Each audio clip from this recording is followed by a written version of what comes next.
Bonjour à tous, on se retrouve pour une nouvelle preview WNBA 2024. La saison approche à grands pas et aujourd'hui on file du côté d'Atlanta pour parler du Dream. Le Dream qui a fait une très bonne saison dernière en pleine progression, c'est l'une des équipes en pleine ascension dans cette WNBA. 19 victoires pour 21 défaites, cinquième de saison régulière, un premier tour alors, qui s'est soldé par une élimination contre les Dallas Wings, mais de belles promesses, pas d'accomplissement individuel en particulier, mais un très bon collectif, de très bonnes choses, une coach qu'on aime bien. Bref, la saison du Dream a été extrêmement prometteuse et c'est justement un nouveau challenge maintenant qu'il n'y a plus l'effet de surprise, qu'il y a des attentes un peu différentes autour de cette équipe. On va voir comment elle va se comporter cette saison. Gis, est-ce que tu peux nous dire ce qui s'est passé du côté d'Atlanta pendant l'intersaison? Alors, sur les départs d'abord. En fait, le Dream n'a pas perdu de joueuses majeures, hein. Ils ont eu Mhm. deux départs, on va dire, principaux, c'est-à-dire Monique Billings et Harry McDonald qui sont partis toutes les deux à Los Angeles. Elles ont fait le choix de ne pas re-signer Daniel Robinson, qui d'ailleurs n'a pas retrouvé Mhm. d'équipe. Euh, Honnêtement, c'est pas très très étonnant vu son exercice 2023, hein. Elle a pas trouvé vraiment de rôle dans cette équipe, ça s'est pas très très bien passé à la main, hein. On en reparlera d'ailleurs tout à l'heure avec, avec le 5 majeur pour voilà, on verra qui Mhm. sera mis à la main. Et puis ils ont aussi Eddie Durr, hein, qui a été pareil pas re-signé, donc qui est pareil à ce jour et sans contrat quoi. Donc voilà pour les départs. Donc, bon globalement voilà, il y a pas eu de joueuse Ça va. majeure par rapport à l'équipe de l'année dernière. Et dans les arrivées, là par contre, il y a eu quand même un très très gros recrutement, hein. Dan Padover s'est beaucoup activé en free agency. C'est pas trop le genre à Ouais, rester calme pendant les. en Voilà. gros, hein, de l'année dernière, Atlanta avait besoin d'une meneuse, de scoring et d'un rôle à l'intérieur et d'une joueuse à l'intérieur. Et ben donc on peut dire que Dan Padover a bien fait le boulot, hein. Donc l'arrivée de Jordan Canada de Los Angeles, qui a fait honnêtement l'année dernière la meilleure saison de sa carrière, hein, Ouais. avec des pourcentages en augmentation, le tir à 3 points en augmentation, etc. Donc grosse meneuse, hein, gros recrutement. Pour le scoring, ils ont été chercher une joueuse qui était un petit peu en délicatesse à Minnesota, Ariel Powers, mais qui est capable dans un bon environnement en sortie de banc d'amener du point, d'amener de l'énergie, etc. Ça va être aussi l'occasion pour elle de se relancer, hein, après un énorme contrat à Minnesota qui était peut-être un petit peu surdimensionné aussi pour elle. Et puis, la grande nouvelle quand même, la grosse recrue, hein, parce que on ne l'avait plus vue depuis septembre 2022 dans la ligue, c'est Tina Charles, hein. Donc ça a été quand même une surprise, hein, parce qu'on avait du mal à imaginer qu'elle puisse revenir. Et donc le Dream a fait le choix de la signer. Un contrat très faible en plus, hein, donc pour la joueuse que c'est. Donc voilà, ça va être quand même très très intéressant. Et puis récemment, hein, là ça fait quoi, hier oui, je crois que c'est Quelques hier, jours, ouais. Mhm. il me semble. On a eu le trade de Crystal Dangerfield de Dallas qui est arrivé donc à Atlanta contre un échange de troisième tour, je crois, Troisième tour, ouais, c'est ça, ouais. 2025, il me semble. Donc voilà, donc euh, un renfort à la main, hein. On verra tout à l'heure pourquoi aussi, pourquoi certainement Atlanta a fait ce move de dernière minute. Ouais. Petit point sur l'équipe, sur cette équipe si prometteuse et intéressante du Dream, Flo. Mais oui, mais justement, on peut peut-être commencer par parler de la main parce que Ouais. c'est vrai que Jordan Canada a été signé. Il se trouve que à l'heure où on enregistre, elle est blessée à la main droite. Les seules infos qu'il y a actuellement, c'est que la durée de la blessure est indéterminée. Alors, on n'en sait pas plus. On suppose que ça a un peu poussé à faire le trade pour Crystal Dangerfield, histoire d'avoir au moins un joker médical. Donc ça sous-entend sans doute que la durée de la blessure de Jordan est quand même importante, mais très honnêtement, on n'a pas d'infos à l'heure d'aujourd'hui. Et donc à la main, se pose la question de savoir qui va être placé. On a vu que en match de pré-saison, fatalement Crystal Dangerfield n'était pas encore là, mais c'est Ellie Jones qui a été placée à la main, ce qui est déjà un rôle qu'elle a pris assez souvent l'année passée. Et donc on pense très sincèrement que c'est elle qui va être titulaire en début de saison et que Crystal Dangerfield aura plutôt un rôle de sixième joueuse, enfin de backup meneuse, et parce qu'en plus dans son style de jeu et dans l'équilibre avec les joueuses qui sont quand même un peu demandeuses, dans le 5, ce sera sans doute plus intéressant.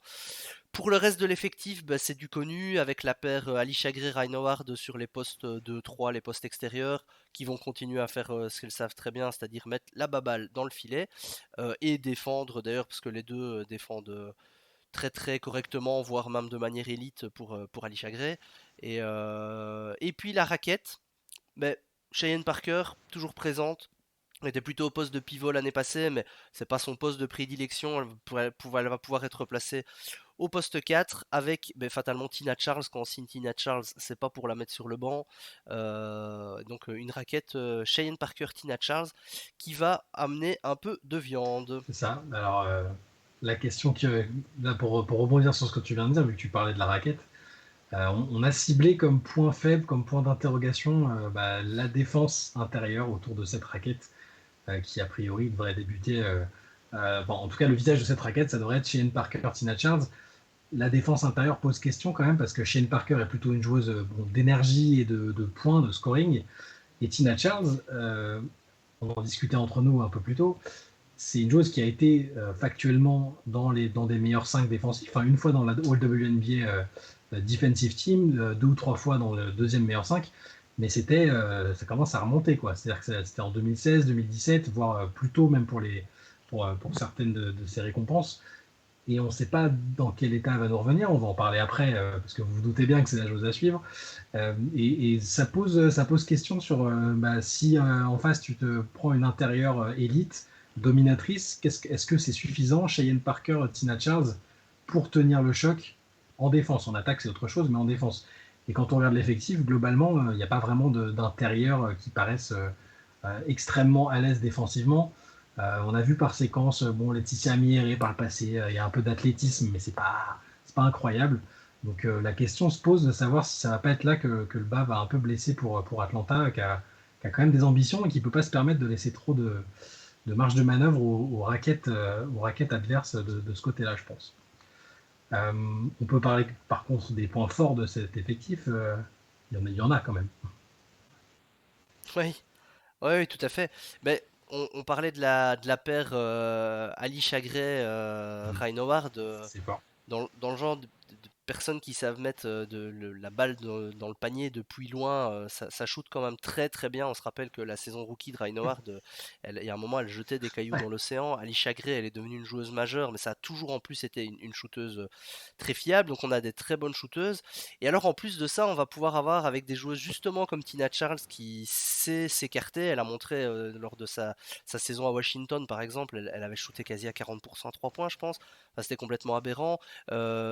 On va avoir une équipe qui a pris d'habitude déjà l'année passée. C'est une joueuse qui jouait déjà en fait sur ce principe de spacing, de circulation de balles, de shoot ouvert, et on va toujours avoir ce même point fort, et en plus un recrutement offensif avec Ellie Jones à l'organisation, à la création, et quand Jordine Canada reviendra, c'est une joueuse qui est tout à fait capable aussi de mener, d'organiser le jeu, et sur le côté des joueuses qui vont pas se marcher dessus, parce que effectivement c'est une équipe qui va savoir vraiment étirer les lignes, avec en plus malgré tout des joueuses Ryan Howard, Ali Chagré, qui sont pas que des joueuses au large, hein, elles savent rentrer dedans, ça va savoir mettre la balle dessous pour Cheyenne Parker. Elles vont pouvoir utiliser vraiment le spacing dans tout ce que ça représente, c'est-à-dire que le spacing, c'est pas juste avoir 4 filles en fer à cheval autour d'une ligne à 3 points. On va vraiment pouvoir utiliser toute la dimension du terrain dans tous les sens, avec des joueuses qui peuvent faire plusieurs choses, qui ont différents rôles. Et voilà, on a parlé d'autres équipes qui allaient peut-être parfois avoir une raquette un peu sclérosée, avec Cheyenne Parker, avec Tina Charles, et même avec d'autres joueuses en sortie de banc. Ce sera pas le cas cette fois-ci. Donc c'était le point fort de l'équipe déjà l'année passée, je pense, et ça va le rester, ça va peut-être même être encore renforcé cette année. Entre autres, je le disais, avec l'arrivée de Tina Charles, qui est évidemment la joueuse à suivre pour nous cette année. Seulement parole à celui qui la connaît, enfin qui l'observe depuis de plus longtemps, qui va même jusqu'à regarder des bouts de match lorsqu'elle joue en Chine. De la Ligue chinoise. Gis Tina Charles, on y croit au comeback? Est-ce que c'est encore le revenge tour comme elle avait fait quand elle jouait chez Flo au Mystics, ou est-ce que le poids des années va commencer à peser? C'est la grande question en fait. Alors, Moi, je pense qu'elle est largement apte à jouer physiquement, etc. Elle a joué, bon, effectivement, en Chine là. Bon, elle a dominé, mais bon, après, la Chine, c'est un niveau quand même moindre que la WNBA. Mais elle est pas, elle est- elle a pas disparu de la ligue pendant 5 ans, quoi. Je veux dire, elle était encore en demi-finale de play-off en septembre 2022. Donc, elle a manqué une saison, comme une multitude de joueuses manquent une saison, hein. Donc, je pense pas qu'elle soit, même au niveau de l'âge, bon, c'est pas la joueuse la plus athlétique, Tina Charles, c'est plutôt le footwork, c'est plutôt tout ça, le jeu de haut panier, les finitions. Donc, je pense que ça, il n'y a pas de doute. Moi, où je suis plus, où je me pose des questions, c'est surtout sur son état d'esprit, en fait. C'est-à-dire dans quel mood elle vient dans cette équipe, dans cette jeune équipe du Dream, puisque ça nous a un peu surpris quand même. Oui. On l'attendait plus dans on va dire, dans un vrai contender au titre. C'est ce qu'elle a Bah, cherché. elle avait fait le tour pendant ça, Ouais, les ouais, trois mais dernières années entre Seattle, Phoenix. on, On pensait la voir dans une autre très très grosse équipe juste pour prendre sa bague, mais le projet a l'air différent quand même. voilà, on voyait qu'elle voulait aller chercher la bague. Alors peut-être qu'elle a aussi l'année où elle n'a pas joué, elle a fait un peu du recul là-dessus. Elle a peut-être pris du recul en disant bon, finalement la bague c'est peut-être pas le plus important. Le plus important c'est peut-être aussi de jouer, d'amener de l'amener de l'expérience dans une équipe. Donc moi je vais surtout observer ça. Franchement, la joueuse. Enfin, elle n'a pas perdu son basket en 6 mois, c'est pas Non, possible, ça quoi. va. Donc, et puis elle n'était pas cramée. Autant on sait qu'il y a des joueuses qui essayent de revenir et qui sont à bout physiquement. Là, elle n'était pas du tout cramée quand elle a quitté la ligue, hein, au contraire Mm. même. Donc je pense que sur le basket, ça va y aller. Moi, je suis plus autant intéressé de voir ce qu'elle va donner dans le leadership, de donner de l'expérience, parce que, ok, c'est un groupe jeune, Ryan Howard, c'est fort, Alicia Gray, c'est fort, mais c'est pas des joueuses qui ont du vécu en playoff. Mm. Très très peu de vécu, très peu de matchs. Alors l'année dernière, elles ont fait quand même 2 bons matchs contre Dallas, c'est pas passé. Elles ont pris du vécu, mais il va falloir amener. Et même si voilà, beaucoup de gens se moquent un peu du fait que Tina Charles n'a pas de bague, etc. Mais elle a quand même un paquet de matchs de playoff derrière elle et d'expérience. C'est une ancienne MVP de la ligue. Donc moi, je vais surtout suivre ça. Si elle se met dans un mood de partage du ballon, d'être un peu la grande sœur de l'effectif, de faire les tâches du rebond, voilà, les tâches un peu de l'ombre aussi. On a parlé de la défense, hein. Est-ce qu'elle va être capable de d'utiliser un petit peu moins le ballon en attaque, mais de se concentrer des fois un peu plus sur la défense, parce qu'elle reste grande, elle peut gêner en dissuasion. Tina Charles, une fille d'1,95 m, ça enlève des ballons, quoi. Donc, si par contre elle se met dans un mood un peu époque New York, voilà, où elle veut jouer tous les ballons, je suis pas sûr que ça sera un bon recrutement pour le Dream, et je pense que ça serait une erreur. Si par contre elle est vraiment dans le partage de la balle et dans, voilà, dans la défense, etc., je pense que ça peut être un énorme recrutement et ça peut faire passer un cap à cette équipe encore, quoi. On saura dans quelques jours si Atlanta peut se mettre à rêver, si les fans peuvent se mettre à rêver pour le Dream, qui est une équipe très attendue aussi, qu'on va suivre avec beaucoup de plaisir, comme toutes ces équipes de cette saison WNBA 2024 qui approchent à grands pas. Bonne journée à tous et on se retrouve pour une nouvelle preview demain.